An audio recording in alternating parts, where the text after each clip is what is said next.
So in this crazy quest to make my life matter, because that seems to be very important to me, enough to continue to get me out of bed, even when I don't want to, because I think there's these miracles, there's these things in the air that I just want to seize, I want to enjoy, I want to be a role model for my kids. And then one day I woke up and said, you know, if Trump can be president, I can be Oprah.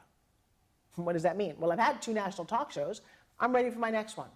I'm ready to be that role model for women, because I got to tell you, this has been a life well led, but it truly needs to matter not only for me, but for other people. You know, I do a little exercise called "What do you want?" in my trainings. I ask you, what do you want? What do you want? What do you want? And it usually starts out with financial freedom. And I've got the answer for that. You want that one? Okay. Financial freedom. Really simple. Get a pen. Ready? Come here. You buy a big cardboard box and you go live under the bridge. No, seriously, you're completely financially free. No car bills, no phone bills, no responsibility. You are financially free. Oh, that wasn't the answer you're waiting for? Let me tell you something. If you make that $1 million, you are anything but financially free. When you've got money, you've got taxes and accountants and people trying to steal. It doesn't matter. It's not about freedom. So you might have to decide what it is that you want. So for me, I did this exercise a lot. And you say, you know, I want to be healthy, I want respect, I want to make money. You go down the laundry list. But if you play the exercise well and long enough, you get to a bottom.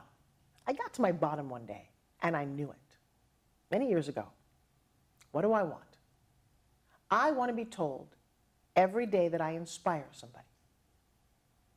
You've got to work really, really hard at life to get someone else to tell you that you inspired them. But that became my mission. So I started writing and doing blogs and being on television and getting this message forward. And then Facebook and emails came out. And you know what? Almost every day, some person, whether I've met them or not, says, hey, Forbes, thanks for inspiring me. Thanks for, and I hear it a lot. I mean, it has just made my heart sing. So then I played the exercise again a couple of years later. And this was fun. I got to this one. And you usually know when you get to it when you're like, wow, that really resonates. I want to be told that I'm amazing. I know it sounds goofy, doesn't it? But here's the deal. When I did magic tricks, when you do they're like, oh my gosh, you're amazing. And that just makes my soul go, wow. When I take up my SpinGYM, people say, oh my God, that's amazing. And I wanted this long enough that truly people actually started to say, welcome the amazing Forbes Riley. Or they wrote it in a book the other day. Somebody handed me a book and said, you're amazing. And I didn't even tell the story. Again, who do you have to be to show up to be told that you're amazing, right? Well, this has been a phenomenal thing for my life. And I've taken it to a point where, what kind of amazing things can I create? Well, here's one for you. I want to meet, there's a couple of big internet marketers and people who have made a successful mark, and one of them is Ty Lopez and Grant Cardone and Anthony Morrison and Perry Belcher. I've really made a study of people in a space that I want to step into, Tony Robbins. Now, they all have one thing in common. Do you notice that? They're all men. Yeah. How many female role models are out there? I've had a really hard time finding them. And I love some of the people. I love Oprah, but she's not a mom. When you've got kids and you think about them all the time, it's a different kind of deal. I love Michelle Obama, but you know, she married a president. Beautiful, by the way, great role model, great kids. But I wanted to find somebody who was more like me. And then I looked around, I couldn't find it. And I said, well, maybe it's because the universe wants you to step in and be that. Now, be careful what you wish for. Because if you're going to be that kind of role model, you better have some stuff behind you. You know, one of my new favorite role models is Meghan Markle. Yeah, she's going to marry Prince Harry, and she's an American actress. She's biracial. And this little girl, oh my God, I love this. When she was 11 years old, she actually wrote Procter & Gamble and the President of the United States and say, I don't like this commercial you guys are running. It was a cleaning in a kitchen, and it said, women everywhere love doing their dishes. She said, well, why isn't it people everywhere love doing their dishes? 11 years old. You know what? The president of Procter & Gamble wrote this 11-year-old back, and they changed the commercial. Very inspiring. One voice. You'd be surprised what you have with just one voice. And this little girl is going to marry and become a princess. I just love this story so much. Well, I also love it because I hate Disney. And now don't get me wrong. I like Walt Disney World. But Disney did something to mess me up. Messed up my role models. Think about his movies, yeah? All the moms are dead. Dumbo, Bambi, mom is dead. Stepmoms, they're evil. Cinderella, Snow White, they're all I'm sorry, so stepmoms are evil, moms are dead, princesses have very tiny waists and long flowing hair, and they cannot wait to be saved by some Prince Charming. Comes riding up on a white horse and saves them. Oh my God, that's hard to live life that way. And it wasn't until the movie Shrek came out that I got it. In Shrek, the princess actually turns out to be a big fat green ogre. Yeah! She's my role model. Big fat green ogre. I love it. So to that end, I've set out to meet lots of different people and try and make my mark in the world. Well, last September, I'm in Las Vegas, and one of my heroes, Grant Cardone, was there, and I said, I want to meet him. And I couldn't figure it out, but I don't give up very easily. I don't know if you noticed that. And maybe it's because I redefined the word no. Yeah, see, most people think no is stop. You get a no, it's fine. But it doesn't work that way. See, if you ask somebody to marry you and you say no, you find somebody else, right? And I learned this lesson by my son. My little 5-year-old little Riker Riley comes in, he's got big blue eyes. One day he says to me, Mommy, can I have a piece of chocolate before dinner? And I'm like, no, go play with your friends. Go. Oh, well, your day goes, whatever you. 5 minutes later he comes back, Mommy, I really want a piece of candy. And I'm like, and you'll have it maybe after dinner. Now go finish playing. 5 minutes later, there's these big blue eyes going, Mommy, I just want a piece of chocolate. I'm 5 years old. I should get one. I swear to God, I couldn't stop laughing. I said, okay. Here you go. Funny thing, 5 minutes later, he didn't actually come back. In fact, he never came back until dinner time.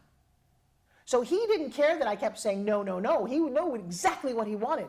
And it was at that moment that I realized that N-O doesn't mean stop. It means never-ending opportunity. It works. Trust me, this is a good one to keep in your back pocket when someone gives you a no. So I'm at this Las Vegas hotel, and then I see Grant walking down with his wife and a couple of bodyguards. I'm like, ooh, how do I do this? And I walk up to his wife, because I've studied her. She's amazing and talented. And I complimented her and said, you need to meet my husband. And I'm like, yes, I do. And I met him, and he was very taken with how I started the conversation. Didn't really know who I was at that point, and invited me to a private investor dinner at the foundation room. It was awesome. Celebrities would be there, and I was very honored. So I get dressed up, and I go there, and it was beautiful. It was really fun. And by that time, he knew who I was, and it was a very gracious. And about 9:45 that night, Kevin Harrington from Shark Tank is there, and a lot of other of my friends. He comes to me and says, hey, Forbes, we're all going to go down and play poker. Do you want to join us? I said, you know what? I want to go out and take a picture of the Las Vegas Strip from that balcony. It looks so beautiful. And I did, about 9:50. I walk out to the balcony with my cell phone and some friends out there. We're taking some pictures, and we hear pop, pop, pop, pop, pop, pop, pop. And we're going, where's the fireworks? Pop, pop, pop, pop. Now, the view and the vantage point that I was standing at is on the 40-something floor of the foundation room. The Las Vegas shooter, we didn't know it at that moment, was 10 floors below us on our left. And right down there, you could see the concert. And you could think that you maybe saw people lying on the ground, but that wouldn't make any sense. And then some people were running, and I thought it was just the end of the concert. It's a country concert. They're probably hanging out and doing something special. And the pop-pop-pops didn't stop. And I'm videotaping this, and one of my girlfriends just starts screaming. She's like, oh my God, it's gunfire, and there's people dead down there. And you're like, okay, I don't know what you're talking about. And we went inside and started looking on our phones, CNN, some sort of news. What's happening? Well, you are the news. There was no news at that moment. And it was a weird going, well, is it real? Is it not real? The next thing, Twitter starts. Gunmen in Las Vegas. There's 30 of them. They're killing people in the Bellagio, in the New York Hotel. There's a bomb in the Mandalay Bay where oh my God, we're in the middle of this. We all just kind of start like freaking out. There's about 50 people in the room. And then somebody bursts in down there. I can't quite see, but I can see a gun. And he said, get the fuck on the floor, everybody, face down. I'm thinking, oh dear God, this is like the Push nightclub in Orlando. And I had just seen a Discovery show where it said, people in an emergency who don't run die. That's all I remember hearing. And you're in a fire, run. Earthquake, run. Don't stand there. And you're like, oh, the tsunami's coming. Run. And so I did. Now I was with all my friends. I ran out the door back onto the balcony. The door closes, and all I hear is screaming on the inside, I'm the only one on the balcony. That was not a good thing. I'm thinking, oh my God, I tried to hide behind a flower pot, this big, giant concrete flower pot, and all the rows of couches were stuck to the wall, and I'm like, I didn't know where to go. So I'm cowering behind there. I've got my cell phone. I call my family, and I'm thinking, I don't think I'm going to see you guys again. And people, my friends are being killed inside. I mean, there's a gunman in there, and I hear lots of commotion. And I don't know, I don't even know how long I was out there. At some point, it got a little quiet, and I'm texting my friends, and nobody's texting me back. At some point, I said, if the guy's in there and he's picking off people, and he comes out here, he's just going to point a gun at me and shoot me and kill me. I'm not going to sit here. And I got up and I crawled along the balcony of the foundation room, and I found a wet bar. There was just probably enough room, and I'm ready to, in my nice dress, to get under the wet bar and just hide there until it's all over. As I do this, this guy with a machine gun and a SWAT on his chest walks out. I don't know if SWAT's real or not real. He's like, get your hands up. And I'm like, okay, okay. And then I see other people with their hands up, and I'm like, okay, now we're being taken hostage. This really sucks. And you know, you've seen this in movies.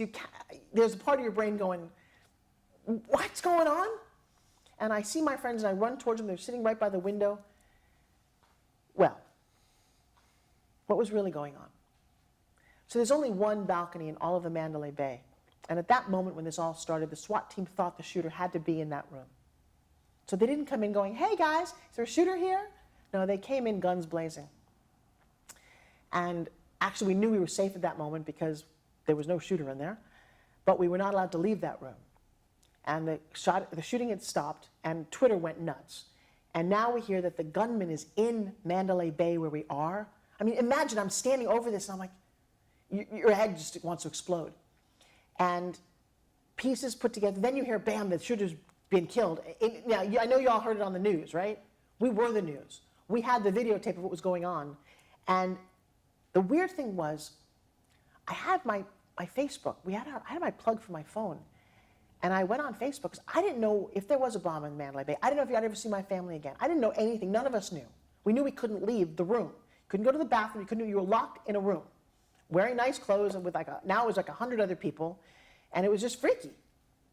And so I started Facebooking Live, just telling people where I was. Now, I'd seen a movie many years ago called Up Close and Personal with Robert Redford and Michelle Pfeiffer.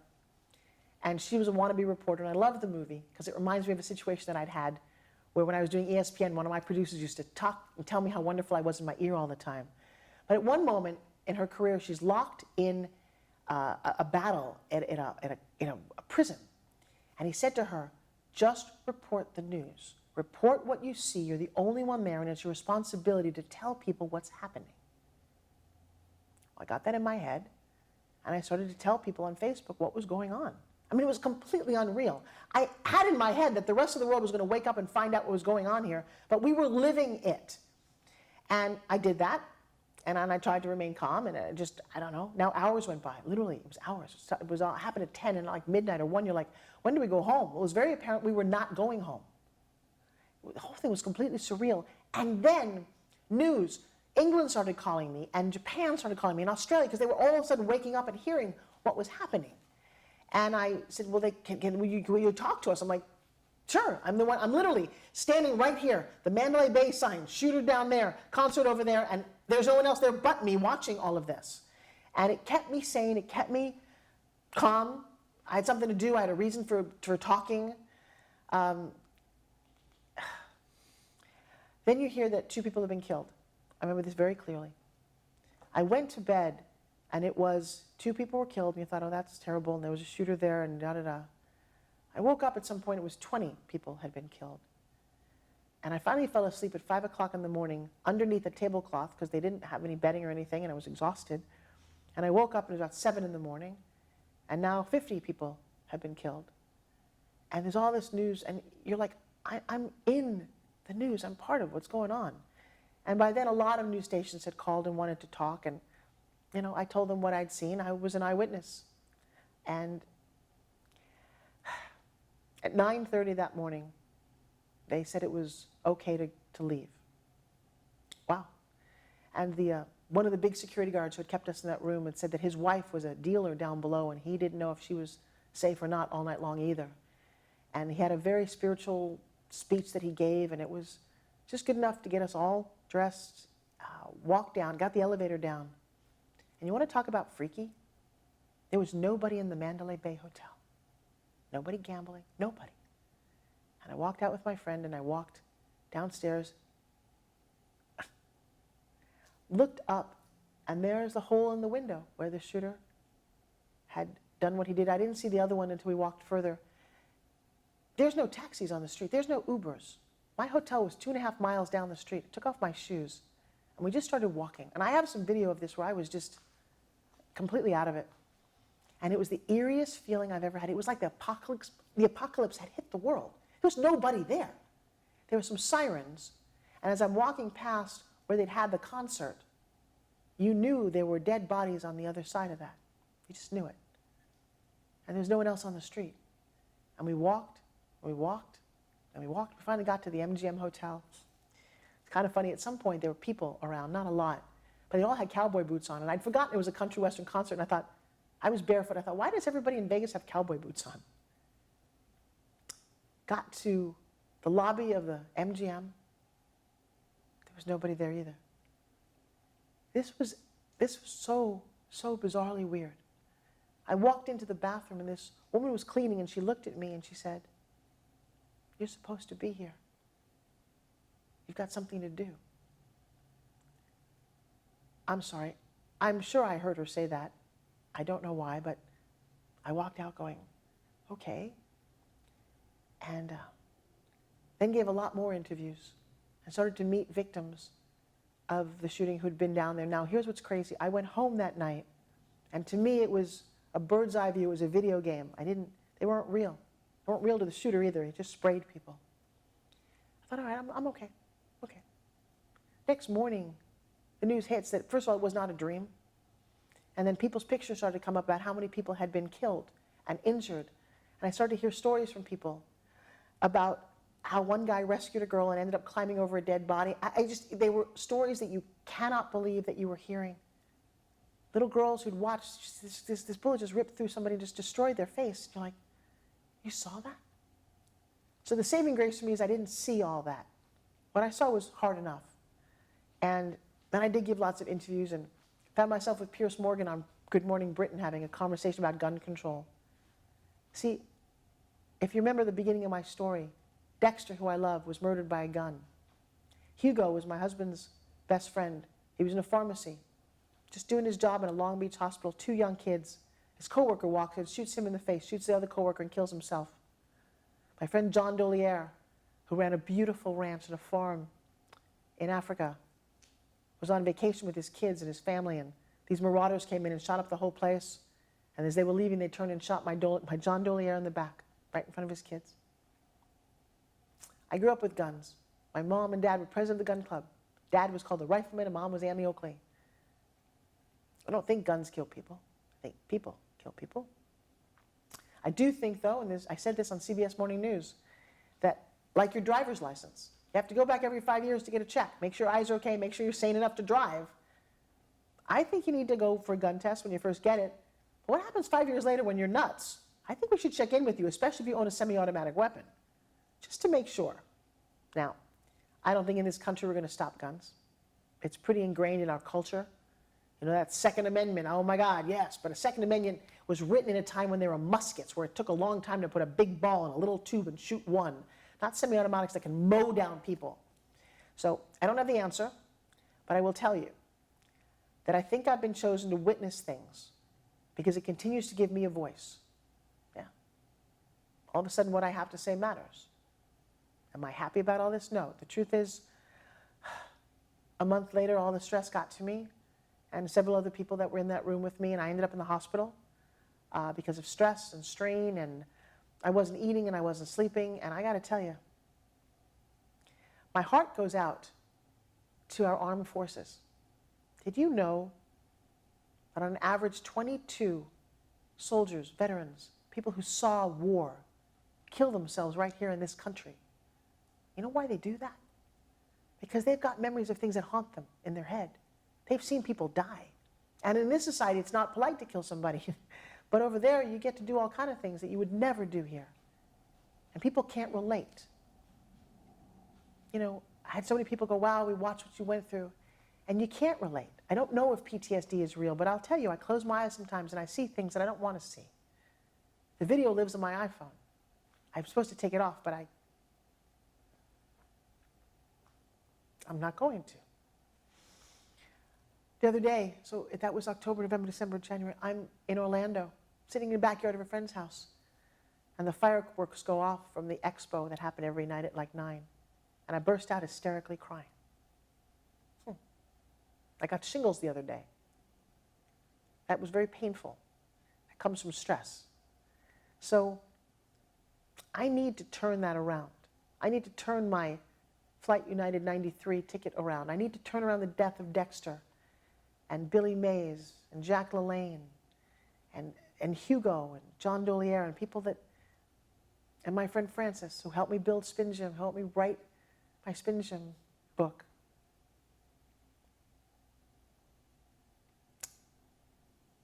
Now, I don't know if this will make this, but I got one more story about Francis. You know, how do you know that you're special? Usually it's because somebody else tells you you're special.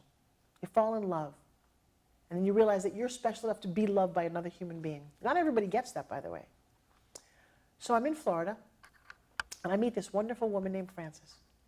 She was going blind at some point, so she couldn't drive anymore, but she raised 3 kids on her own. She's from Puerto Rico. Now, I got to tell you, women from Puerto Rico are spunky, and she's from New York, so she had this energy and this attitude, and when I met her, she's like, oh my God, you're Forbes Riley, and I'm like, whatever that means. So she took to heart, and she started doing some publicity for me, and I started writing a SpinGYM book, and she used to sit with me. I used to write from 7 at night till 2 o'clock in the morning. It was quiet. My babies were about 4 or 5 years old, and it was fun time, and she couldn't write, but she could sit up with me and make me coffee and hang out and just make sure I kept on target. We got to a point where we launched SpinGYM, and she was just there as my cheerleader. Well, on my birthday one year, about 7 years ago, Facebook had just gotten big. I'm in my closet. I'm doing a birthday party for myself in my house. No big deal. Just a small little gathering. So I put on kind of like a house dress. And Frances looks at me and says, girl, what are you doing? Like, what do you mean, what am I doing? She said, Forbes Riley would not wear that. I'm like, Forbes Riley is wearing that. She said, Forbes Riley is not wearing that. I said, what are you talking about? She said, Facebook is going to look at this and you, my girl, need to be Forbes Riley. I'm like, what does that mean? She said, well, she dresses sexy. I'm like, she? I am she. All right, so she kind of beat me up, and I put on this very sexy, very tight dress with a kind of crisscross thing, and I could barely breathe. She's like, that's Forbes Riley. And I'm like, okay. Now, I have no shoes on. I love to walk around barefoot. She's like, what are you doing? I'm like, what do you mean, what am I doing? I'm going downstairs. She said, Forbes Riley would wear high heels. Like, Forbes Riley is going down barefoot. She said, no, she's not. I said, okay, we play this game. And she had me put on these spiky, super high heels. She said, that's how my girl looks. I'm like, okay. I go downstairs, and it turns out we didn't have any ice.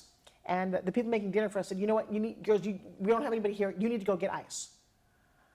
Okay. So I get my little tight dress, my super high heels. I get in the car with her. We drive all the way. It's like 15 minutes because we lived in like a little alcove all the way to the store. And I said, do you have your purse with you? I left my purse at home. She's like, girl, I ain't got no money. Sorry, it makes me laugh.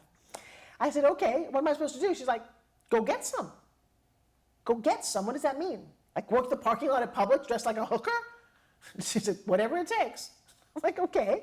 I get out of my car, and the heels are a little too high, and the dress is a little too tight, and I see a guy standing by his truck, and I said, hi, okay, this is going to sound kind of weird. It's my birthday. And he's like, okay. And I was like, and I need to get ice, but I left my purse at home, and could I borrow $10? I'll give it back to you. And he does one of these. And I'm like, okay. He's like, well, you see that cop over there? I'm like, oh, no, seriously, no. And she's laughing, and I'm thinking, on my birthday, I'm going to get arrested for propositioning a guy in a parking lot. And then he says, well, look, I just rear-ended the guy over there. That cop's kind of mad. Do you really need $10? I said, yeah, I do. He said, right, I'll give it to you if you give me my phone number. And I said, well, my husband won't like this, but I need the money. And he said, and I'm trying to make conversation, like, what do you do? And he said, I'm a DJ at a strip bar. And I'm like, of course you are. Party went great. I looked beautiful. Next morning is Easter. Francis helped me stuff all these eggs, my kids. It was absolutely wonderful. And I took off to Los Angeles that night, actually, to do a speech.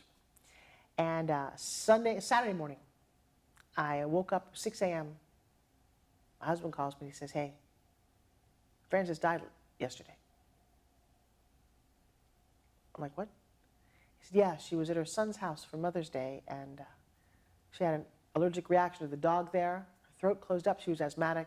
Tried ringing the doorbell and died on the front step. Really? She's just gone? Huh. Okay. It was horrible. We'd actually scheduled to fly over to to London to shoot the SpinGYM infomercial. We were finally on our way to make this company amazing. And her kids, the family moved the funeral because her mom couldn't fly in from Puerto Rico till that Saturday that I was supposed to leave. I didn't make her funeral. I had a moment where I looked at my daughter. My daughter and I were getting to go first class. It was a $300,000 investment by these people over in Europe, and if I'd canceled, it would have just ruined everything. And I could hear her say, go, go girl. We worked a long time for this. So, to my Frances, who I will always miss, thank you for watching over me, for watching over my kids. You know, it's crazy. Not everything has a happy ending, but we're going to keep going. I got one more story. Okay. Every day, somebody says, Forbes Riley. Is that your name? Forbes Riley? Sometimes it's like, no, is Forbes your first name or your last? I'm like, well, it's Forbes Riley. That Forbes would be my first name. It's a little unusual, right? And people just say, how did you get that name? Your parents must have known something. I'm like, yeah, no. Not my birth name. Okay, you ready for this one? This is a story about how one man, 1 hour, changed the entire course of my life. One man, 1 hour, $75. It doesn't take a whole big deal. One man, 1 hour, $75.